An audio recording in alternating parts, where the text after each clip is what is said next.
एक घना जंगल था जहाँ पर बहुत सारे जानवर रहा करते थे। वो सारे एक साथ मिलजुल कर रहते थे। उस जंगल में चीकू नाम का एक खरगोश अपनी बीवी के साथ रहता था। चीकू बहुत ही चालाक होता है। उसकी चालाकी सारे जंगल में मशहूर थी। जंगल का राजा भी चीकू से सलाह मशवरा करता था। एक बार की बात है, चीकू अपनी बीवी के साथ जंगल घूमने निकलता है। तभी रास्ते में उसे एक बंदर मिलता है। वो कहता है, अरे चिकू भाई, आज कैसे निकले जंगल सफारी को अपने व्यस्त समय से? अरे जब तुम्हारी शादी होगी ना तब तुम्हें समझ में आएगा। क्या कहा? अरे कुछ नहीं, देखा बंदर महाराज। चीकू और बंदर दोनों हंसने लगते हैं। चीकू की पत्नी उसको गुस्से से देखती है। तब बंदर कहता है, बाप रे चिकू भाई, मैं तो अकेला ही ठीक हूँ, चलो मैं चलता हूँ। ऐसा कहकर बंदर वहां से चला जाता है। चीकू और उसकी बीवी भी जंगल घूमने आगे जाते हैं। तभी चीकू के पत्नी को एक फलों की बाग दिखाई देती है। उस बाग में बहुत सारे मीठे मीठे और रसीले फलों के पेड़ थे। तब चीकू की पत्नी उन फलों को देखती है तो उसके मुंह में पानी आता है और वो कहती है, अरे सुनो जी, मुझे ना वो फल खाने की बहुत इच्छा हो रही है। आप जरा कुछ फल तोड़ कर लाओ ना। क्या उस बाग के फल खाने हैं तुम्हें? नहीं नहीं, मैं नहीं ला सकता, को तो दूसरी तरफ से लाता हूँ। नहीं, मुझे तो बस यही फल चाहिए। अरे तुम्हें पता भी है कि ये बाग किसकी है? यहाँ एक खूंखार कुत्ता होता है। अगर मैं वहां गया और फल तोड़कर खाए तो वो कुत्ता हम दोनों को मार के खा जाएगा। अभी थोड़ी देर पहले क्या कह रहे थे बंदर से? बस अभी तो वो बात पूरी करो। चीकू के समझाने पर भी वो नहीं मानती। फल खाने की वो जिद करती है। बेचारा चीकू अपने बीवी से हार मान लेता है। अपनी बीवी को वो एक पेड़ के पीछे छुपा देता है और बड़ी हिम्मत करके उस बाग में जाता है। पहले तो वो इधर उधर देखता है। अरे कहीं कुत्ता आसपास तो नहीं है, उसके बाद ही फल तोड़कर लाऊंगा। वो अच्छे से तसल्ली करता है कि कुत्ता है या नहीं और फल तोड़ने लगता है। जैसे ही वो फल तोड़ने लगता है उसे कुत्ता आते हुए दिखाई देता है। अरे बाप रे, कुत्ता तो इधर ही आ रहा है, ये सारे फल कहीं छुपा दे। ऐसा कहकर चीकू वो सारे फल लेकर भागने लगता है। भागते भागते उसे एक ड्रम दिखाई देता है। सारे फल उस ड्रम में डाल देता है और ड्रम के बाहर आकर खड़ा हो जाता है जैसे कि उसने कुछ किया ही नहीं। तभी वो कुत्ता पास आता है और चीकू से कहता है, अरे चिकू, क्या तुमने किसी खरगोश को फल ले जाते हुए देखा क्या? तब चीकू मन में ही सोचता है, अरे लगता है कुत्ते ने मुझे नहीं पहचाना। अच्छा हुआ, अब कोई बहाना बना लेता हूँ। हाँ हाँ, मैंने देखा है उस खरगोश को फल ले जाते हुए। कहाँ गया वो? बताओ जल्दी, नहीं तो तुम्हारी भी खैर नहीं। वो खरगोश उस ड्रम में घुस गया है, शायद आपसे डर के मारे इस ड्रम में छुपकर बैठा है। उस खरगोश की इतनी हिम्मत कि वो मेरे बाग के फल तोड़े, अभी मजा चकाता हूँ उसे। ऐसा कहकर कुत्ता उस ड्रम के पास जाता है। उस ड्रम से फलों की खुशबू आ रही थी। तब कुत्ते को यकीन होता है कि खरगोश यही है और वो उस खरगोश को मारने के लिए ड्रम में घुस जाता है। जैसे ही वो ड्रम में घुसता है, चालाक चीकू बाहर से ड्रम का ढक्कन बंद कर देता है। अंदर से कुत्ता चिल्लाने लगता है, अच्छा तो तू ही था वो जिसने फल चुराए थे। मैं ही बेवकूफ था जो तुम्हें पहचान नहीं पाया।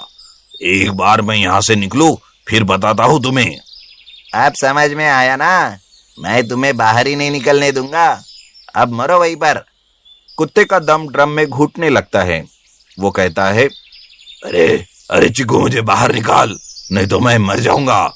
मैं वादा करता हूँ कि तुम्हें मैं नहीं मारूंगा। पर चिकू कुत्ते की बात नहीं सुनता और वो ड्रम का ढक्कन खोलता ही नहीं। वो कुत्ता वही दम घुट के मर जाता है। फिर चिकू बड़ी शान से अपनी पत्नी के पास जाता है और कहता है, अरे भाग्यवान, अब तुम्हें छुपने की जरूरत नहीं। अब तुम जब चाहे तब जितने चाहे उतने फल खा सकती हो। अब से ये बाग हमारी है और वो कुत्ता अब यहाँ कभी नहीं आएगा। ये सुनकर उसकी बीवी बड़ी खुश हो जाती है। दोनों भी उस बाग में जाते हैं और चाहे जितने मीठे और रसीले फल खाते हैं। दोनों भी उस बाग के मालिक बन गए थे। जब सारी बात चिकू के पत्नी को पता चलती है तब वो कहती है, बहुत ही स्मार्ट हो आप तो, इसीलिए तो आप राजा के खास हो। इस तरह से अपनी चालाकी से चिकू अपनी जान बचाता है और उस बाग का मालिक बन जाता है। बहुत समय पहले की बात है। हिमालय के जंगलों में एक बहुत ताकतवर शेर रहता था। वो रोज शिकार करके अपना पेट भरता था। एक दिन वो एक भैंसे का शिकार कर उसे खाकर अपनी गुफा की तरफ लौट रहा था कि तभी रास्ते में उसे एक मरियल सा सियार मिला। सियार ने उसे लेटकर दंडवत प्रणाम किया। प्रणाम जंगल के राजा, प्रणाम। ये देखकर शेर बड़ा हैरान हुआ। शेर ने पूछा, अरे तुम ये क्या कर रहे हो? सियार ने जवाब दिया, हे जंगल के राजा, मैं आपका सेवक बनकर अपना जीवन धन्य करना चाहता हूँ। कृपया मुझे अपनी शरण में ले लीजिए और अपनी सेवा करने का एक अवसर प्रदान कीजिए। शेर उसकी बातों से खुश हुआ और उसने सियार की बातों पर भरोसा करके उसकी बात मान ली। ठीक है, आज से तुम मेरे सेवक। मैं जैसा कहूँगा तुम्हें वैसा ही करना पड़ेगा। सियार अब शेर के साथ ही रहता था। शेर जो भी शिकार करता खुद खाने के बाद सियार के लिए छोड़ देता। कुछ ही दिनों में शेर द्वारा छोड़े गए शिकार को खा खा कर वो सियार बहुत ही तगड़ा और मोटा हो गया। अब शेर के साथ रहकर सियार रोज शेर की शक्ति को देखता और उसके पराक्रम को देख देख कर वो खुद को भी शक्तिशाली समझने लगा था। अब तो मैं शेर के साथ रहता हूँ, जंगल का राजा। अब मेरा कोई क्या बिगाड़ पाएगा? मैं तो खुद ही इतना ताकतवर हो गया हूँ, रोज मांस जो खाता हूँ। अब तो सियार खुद को शेर का डुप्लीकेट समझने लगा था। जितनी ताकत शेर में है उतनी ही मुझ में है। एक दिन उसने शेर से कहा, अरे दोस्त, मैं अब तुम्हारी तरह ही शक्तिशाली हो गया हूँ और आज मैं एक हाथी का शिकार करूँगा और उसका मांस खाने के बाद जो बचा कुचा मांस रहेगा वो मैं तुम्हारे लिए छोड़ दूँगा। शेर ने जब ये सुना तो उसको बहुत गुस्सा आया, लेकिन उसने अपने गुस्से पर काबू किया क्योंकि वो सियार को अपना दोस्त समझता था।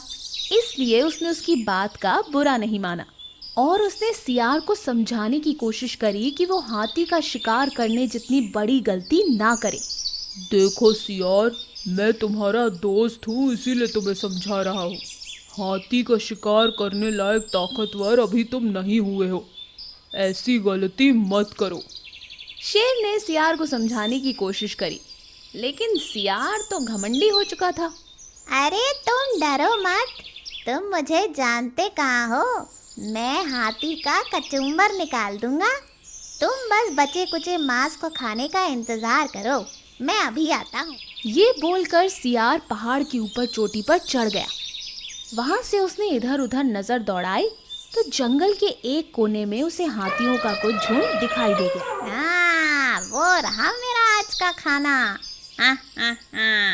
एक को भी नहीं छोड़ूंगा। ये बोलकर सियार दौड़ता हुआ एक बड़े से हाथी के ऊपर झपट पड़ा, किंतु हाथी के सिर के ऊपर न गिरकर वो उसके पैरों पर जा गिरा और हाथी जो अपनी मस्तानी चाल में चल रहा था, उसने अपना अगला पैर सियार के सिर के ऊपर रखा। एक ही पल में सियार का सिर चकनाचूर हो गया। सियार उसी वक्त मर गया। पहाड़ के सब कुछ देख रहा था। सियार की सारी हरकतें देखकर उसने मन ही मन में सोचा, होते हैं जो मूर्ख और घमंडी, होती है उनकी ऐसी ही गति। तो बच्चों, इस कहानी से हमने क्या सीखा? कभी भी जिंदगी में घमंड नहीं करना चाहिए, क्योंकि घमंड और मूर्खता का साथ बहुत गहरा है।